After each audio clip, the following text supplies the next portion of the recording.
Defensive midfielders. This is the topic of today's video. I will be ranking the best 10 sixes in today's football. And what is quite unique about the players that I went through, each person doesn't do the same thing as the other person. Each profile is very different, but they all are very vital in their team's success, which is why this role, bro, it is one of the most important positions, in my opinion. Before I go any further, don't forget to, of course, like the video, subscribe to the channel if you are new to the channel, and, of course, comment your own list down in the comments. Give me your top 10 sixes, and I'll give it. By the way, I've based it on different criteria, which I will tell you straight after. But yeah, put down in the comments what you think, and also whether you agree or disagree with my list. All right, whilst I went through this list, one thing which I made very sure of, I'm not including natural 8s that can play sixes. I'm not doing that. So if I look at you, if the profile of you is an 8, if you are an 8, but you can play 6, then I'm not including you in this list because you're not a 6. I'm only including players which is their natural position. Like Camavinga, it's not on this list. Camavinga, bro, he can play everywhere, but he's not a 6. He's an 8. He's an 8. Fede, he can play 6, but he's an 8. Frankie, he's an 8, but can play 6.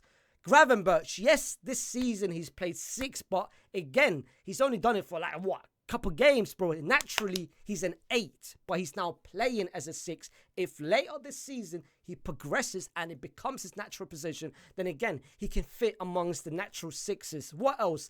Casado, he's an 8, bro. He's not a 6. Chelsea just playing him in this double pivot, which he has to. Who else? Vitinha. I mean, the two PSG boys, Vitinha and Joao Neves. Bro, they're 8s. They're not 6s. They're 8s. Who else? Onana. Onana is another example.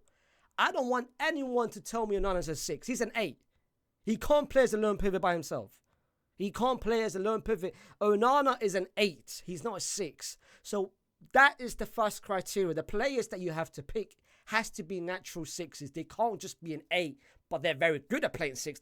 No, I want natural 6s. Secondly, I've based on one thing, and one thing only: talent, ability. I don't care if you've done it for one game. I don't care if you've done it for, of course, the longer you do it, the better. I'm not saying it's, I mean, the players that I've done it, but some players I've got in this list, they've only done it for maybe, bro, 1 season, 2 seasons, 3 seasons. You don't have to show me. For me, I'm always that person, yeah? That's why I don't believe in the hype of, oh, world class, you have to do it for 3, 4, 5 years till you come up. No. If you do it, bro, if I see the talent in you, the talent will never go away. If I see you doing it, even for even your first touch, then I know you're serious. Bro, not everyone has it. Not everyone has that touch, that feeling. Again, I don't say this for everyone.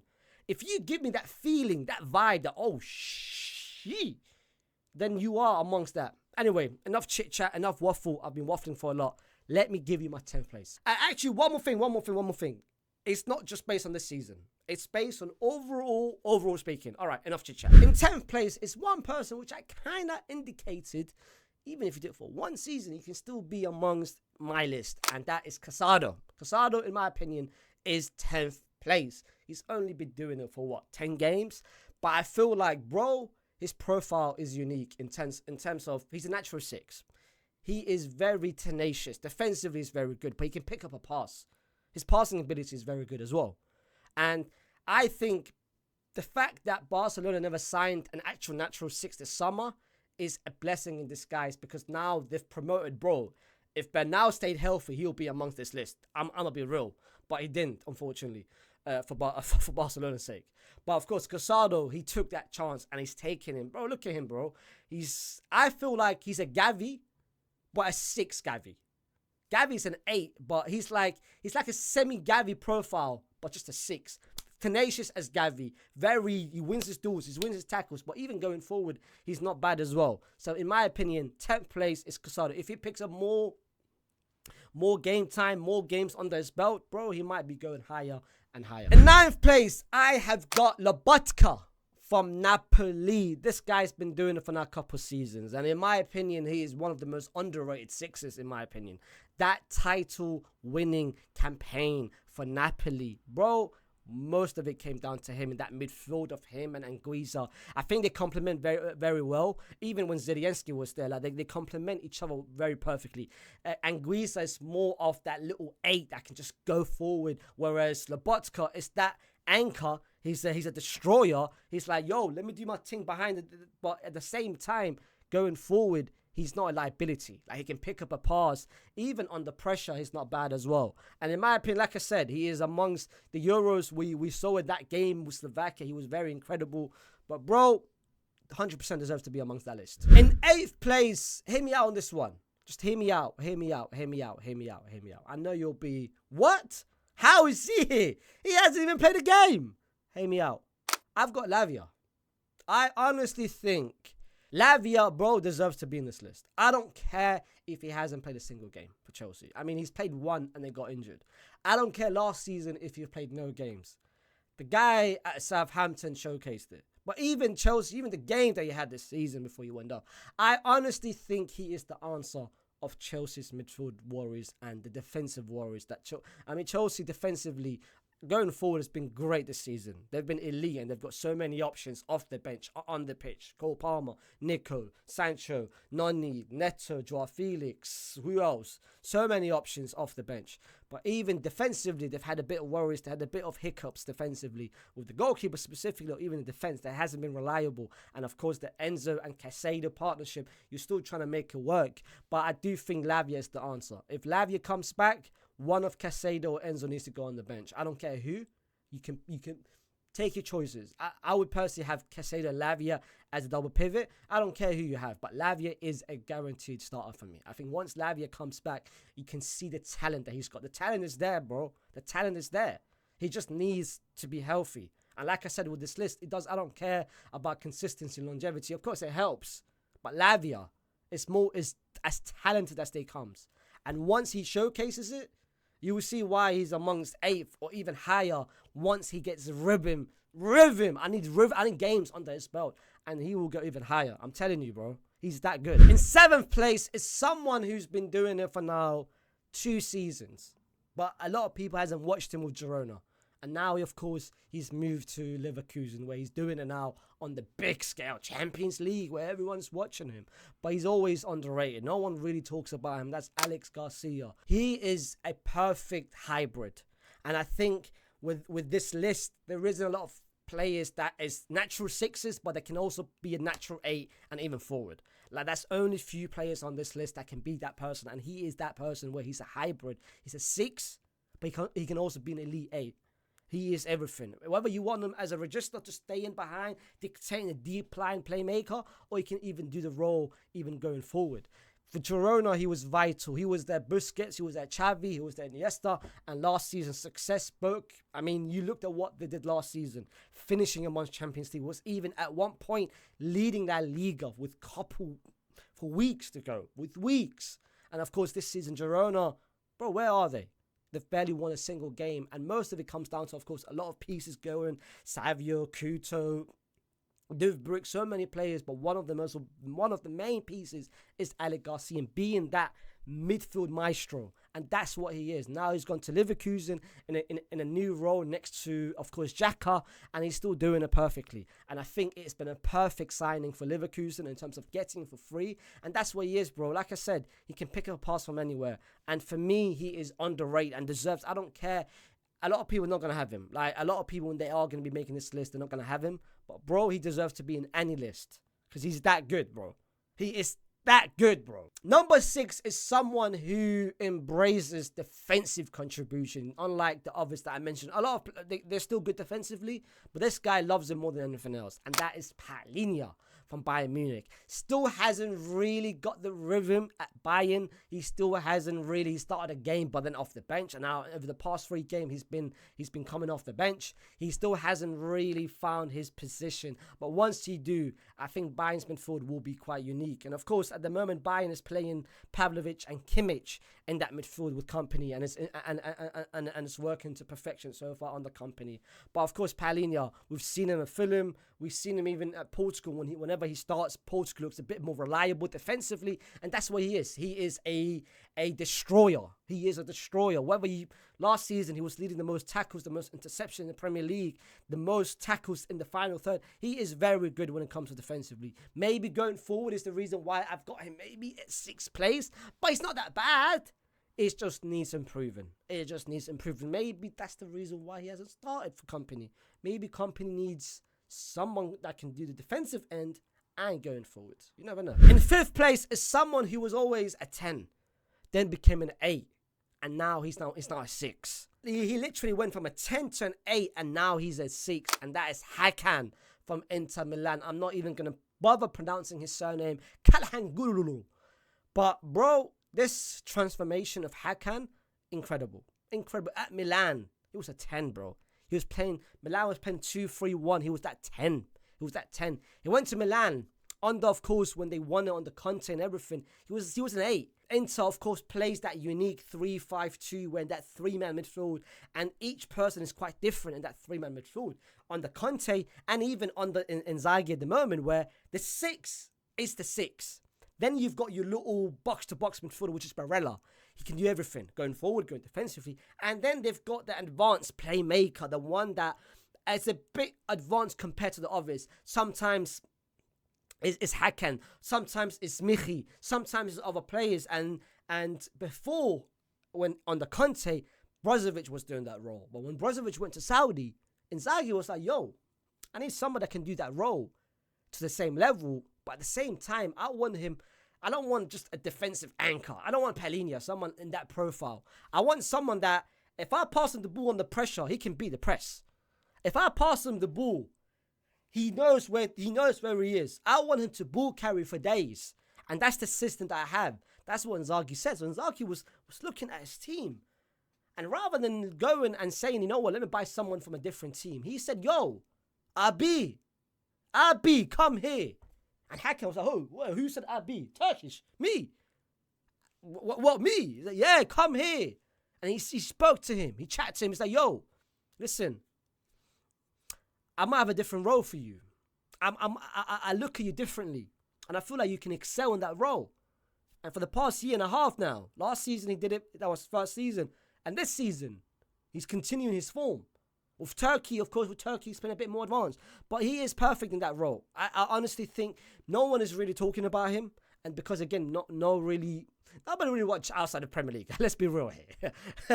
Let's be real, bro. Let's just say how it is. No one really watches outside the Premier League. But if you watch Inter and the success that they had last season under Inzaghi and the Inzaghi bull, most of it comes down, of course, so many pieces. But one of the main pieces, of course, Hakan in that 6th role, which is very, very important. And the way Inter build up comes down to Hakan.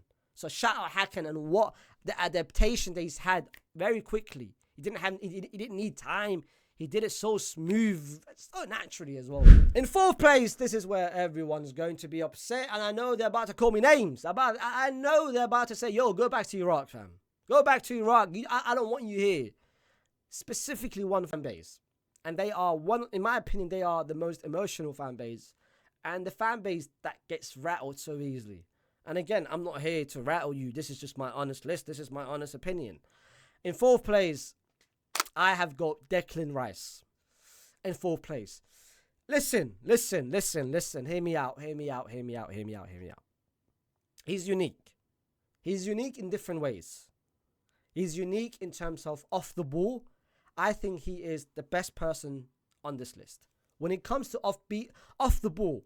That's why the key word is off the ball. A lot of people don't really understand the impact and the influence of a person having where they are good off the ball. And that is Declan Rice. When you need him defensively off the ball, he knows where to be. His positioning is elite. His awareness is elite. His defensive contribution is the best of any person on this list. If we're just basing it purely defensively, he is the best on this list. But I think the role of a number 6 nowadays is changed. If we did this list maybe 15 years ago, then he would be the best person here. But ever since Busquets came into play, and now everyone understood the importance of, your defensive midfielder needs to contribute going forward. And Busquets did it to a level that, of course, I'm not saying that no one else did it before Busquets. A lot of people did before Busquets. But Busquets did it to the level that everyone said, okay, now we have to take notice. Now I want every single person to do the same role. Not everyone can do it to the level of Busquets, of course.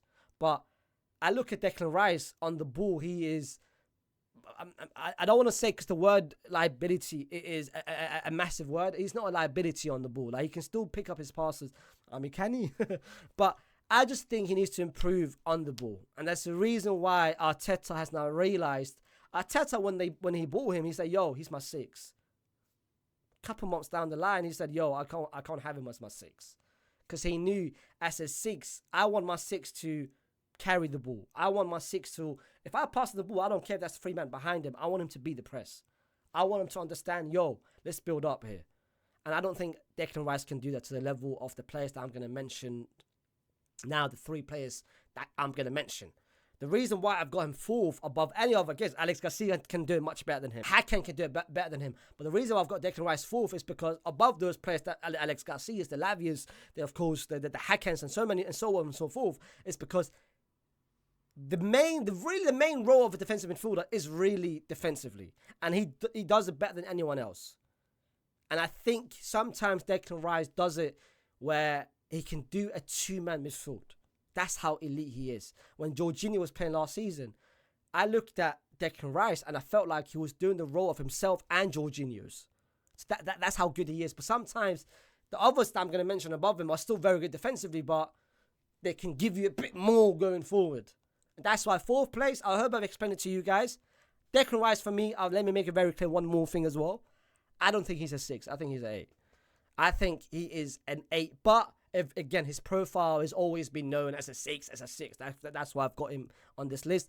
But I think later this season, I'm never going to classify him as a 6 no more. I look at Declan Rice, his profile matches as an 8. Because as a 6, he needs, going forward, but I can't lie, transition Declan Rice is elite. Transition Declan Rice is elite. That's why I think that the role of an 8 suits him perfectly, because he the box to box, basically. The box to box. Like, in transition, again, amongst this list, I don't think there's many players better than him. Maybe one or 2. But transition Declan Rice is elite. And that's what he did at West Ham. Very, very well. Taking the ball and just going, boom, being a bulldog. But yeah, and then in 3rd place is a person which I've been saying for now 2 and 3 years. I've said it on Sky Sport as well when I went there last year. Is someone which, again, I think when it comes to underrated, he's been underrated for a couple of years, but now people know about him. People now know about him. People want to buy him, but of course he wants to stay in Spain, and that is Zubimendi. Zubimendi, bro, I think since last season for me he's been top 3. He's elite. He's elite. Defensively, he's good. He's both footed, bro. Left foot, right foot, he can do it all. He can pick any sort of pass that you want. Diagonal pass, he can find you, bro. 4-yard, he can find you, bro. Short pass, he can find you, bro. Disguise pass, he can do it, bro. He's elite when it comes to the technically speaking. Awareness elite, but the most important thing, which is why I've got him a bit high, is his IQ. Boy, I love IQ. I think my biggest ick of a player if you don't have IQ, and he's got it today, bro. He knows footballing IQ, and that's why Liverpool wanted him. That's why Barcelona wanted him, and that's why I think City is going to want him this winter. Of course, Rodri is away, but again, the fact that he doesn't want to leave Spain, I think will end this year. I think this summer he will realize to himself and say, no more this gimmick of, I want to stay in Spain. I'm going to be homesick. I love my mum's paella. He's going to leave. He's going to leave. And I don't know if you guys know, but a lot of Spanish players are like that. They are very fun to stay in at home in the same country. And that's what a lot of players in the past have always decided to stay. But then they've changed. Like Jesus Navas. I don't know if you guys know the story about Jesus Navas, bro. He was scared of flying anywhere from Spain, and he always wanted to stay home. But, bro, that gimmick ended. He went to City and stayed there for a couple of years and then went back. Soldado was one of that as well. So many players in the past has become that person. But once they realize that, yo, let me just go for the money and also for the career options. And even, bro, if I go to a bigger club, my stocks will increase even further. And I think he realized, I think Barcelona, he wants to stay in Spain, specifically Barcelona. But if Barca can't afford him, then I think this summer he's not going to be at Sociedad. Especially now because Sociedad ain't making Champions League. And he wants Champions League football. And I can see him this summer. If it's not Barcelona, if Barcelona can't afford him, Liverpool's calling, specifically Liverpool, or City even. Or maybe United, under a new manager, under Ten Hag. Don't ever go to United. In second place, now it's the big boys. It's the big boys now. In second place, I have got Tchouaméni. Tchouaméni, bro. I mean, what else can I say about him? Last season before he got injured. And this is the myth about Tchouaméni. If you don't watch Tchouaméni, then you don't understand Tchouaméni. As simple as that. If you don't watch Tchouaméni for 90 minutes, you don't understand the importance of Tchouaméni. Tchouaméni is not the person that's going to be making compilations and you're going to say, oh, wow, Tchouaméni. No. You have to watch Tchouaméni to understand the importance of Tchouaméni. And the myth about Tchouaméni going forward is a liability. Under pressure is a liability. X, Y, and Z. No. Last season, before he got injured against Barcelona, that stretch of period where Jude was doing incredible last season, from August to November, Tchouaméni was leading Real Madrid in every single category, whether that was defensively or going forward. The most passes in the final third, it was Tchouaméni. The most passes, Tchouaméni. The most progressive passes, Tchouaméni. The most interceptions for a midfielder, Tchouaméni. The most blocks of any player was second. He was second behind Rudiger, but number one in terms of midfielders, Tchouaméni. Tchouaméni is the modern DM. Going forward, he is as good as it comes. Passing-wise, in my opinion, one of the most underrated traits about him. Beating the press, one of the most underrated part of football. And that's what people don't talk about him very, very often, because he has never had a consistent stretch of period playing as a 6. That's why people forget all about him. Last season, for 4 months, he was playing as a centre-back. The year before, he was on the bench. Carlo never trusted him. But when Carlo trusted him, Real Madrid hasn't lost a single game with Tchouaméni last season or this season. That's a reason why that is a stat. It's not because it's the Rodri stat. People keep talking about Rodri has never lost a game, but that's Tchouaméni as well. Tchouaméni hasn't lost a game, bro, when he starts for Real Madrid. That's why he's important for Real Madrid. It's not just a stat for the sake of having a stat, bro. It's not a stupid, them PR stats. It's not PR. This is an actual important stat. He is vital for Real Madrid's system and the way we build up and everything. When Cruz decided to retire, I said it the moment he retired, I look at 2 players, they have to step up immensely and do the Cruz role. I know they're never going to do it to the level of Cruz, but they have to do it to 50% of Cruz.